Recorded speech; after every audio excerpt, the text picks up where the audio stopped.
Nouvelle édition de Capsus Sport, bienvenue à tous. La grosse actualité de ce jour est centrée sur le football. En effet, l'Afrique poursuit la première journée du qualification mondiale 2026 pour ce vendredi 17 novembre. De nombreux gros sont prêts à débuter pied au plancher. Le Cameroun, placé dans le groupe D en grand favori, reçoit le petit poussé de sa poule, l'île Maurice, ce vendredi à 19h GMT, pour lancer sa campagne pour la quête d'un ticket pour le mondial 2026, qui aura lieu aux États-Unis, au Mexique et au Canada. S'ils sont grands favoris, les Lions indomptables devront toutefois se méfier des dodos qui joueront crânement leur chance.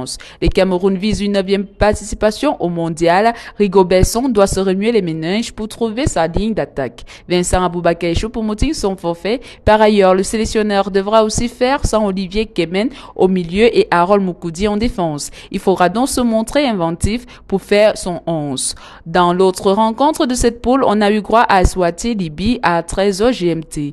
Le Ghana sera aussi lui aussi d'attaque ce vendredi. Les Black Stars reçoivent Madagascar dans le groupe 1. Une rencontre qui sera scrutée de près par les observateurs. Nommé en février 2023, Chris Hughton peine à convaincre son monde. Il aura donc l'occasion de gagner un peu plus de crédit. Après 7 matchs sur le banc ghanéen, l'Irlandais a clané 3 victoires pour 2 nuls et 2 défaites. Avant la CAN en janvier 2024, une bonne entame de qualification mondiale 2026 pourrait apaiser les tensions. Son principal rival dans ce groupe, le Mali, reçoit le Tchad aujourd'hui. Autre rencontre prévue dans cette poule, Comores Centrafrique a ouvert le bal à 13h GMT. Dans le groupe A, le Burkina Faso doit répondre alors que l'Égypte a parfaitement débuté ce jeudi avec un succès 6-0 contre Djibouti. Les étalons sont dans l'obligation de s'imposer pour ne pas céder du terrain aux pharaons dès la première journée de cette course route au mondial. Pour ce faire, il faudra se défaire de la Guinée-Bissau. Une rencontre qui sera loin d'être raisonnée à mon car les justices savent mordre quand il le faut.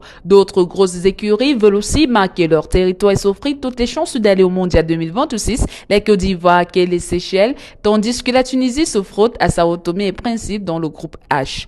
Le Maroc commence bien sa campagne à Coupe du Monde des moins de 17 ans. Les vice-champions d'Afrique ont remporté leur premier match face au Panama 2-0 ce vendredi. Les buts ont été inscrits par Safidine Kamo et Eman Ener au bout du temps additionnel de la partie. Pour la 12e journée, lundi prochain, le Maroc fera face à l'Équateur, déjà qualifié pour les 8e de finale. Le Sénégal, quant à lui, défiait le Japon ce vendredi également pour son 3e et dernier match dans le groupe D. Les Lions ont perdu 0-2. Les Nippons ont remporté la victoire grâce à Rinto Takwata qui s'est offert un doublé express pour punir les Sénégalais. En bourse, malgré son combat perdu face à Tyson Fury, le Camerounais Francis Ngannou signe une entrée fracassante dans le top 10 des poids lourds. Il peut désormais prétendre à la ceinture mondiale à l'occasion de sa convention annuelle organisée du 12 au 17 novembre à Taken. La célèbre fédération mexicaine de boxe a révélé ses nouveaux classements, catégorie par catégorie. Chez les lourds, comme attendu, on trouve au 10e rang un certain Francis Ngannou. En rugby, gros coup dur pour le talonneur sud-africain Boni Bonambi. Ce dernier champion du monde avec les Springboks ce 28 octobre dernier au Stade de France. Après le succès face à la Nouvelle-Zélande 12-11, va manquer les 6 prochains mois de compétition. Il savait que le talonneur des Boks s'est blessé dès le début de la finale face aux All Blacks. Lui qui a été touché à un genou à un début de match.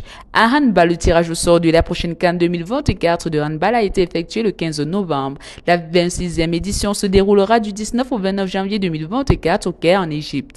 Elle est également qualificative pour les Jeux Olympiques de Paris 2024 et les Championnats du monde 2025.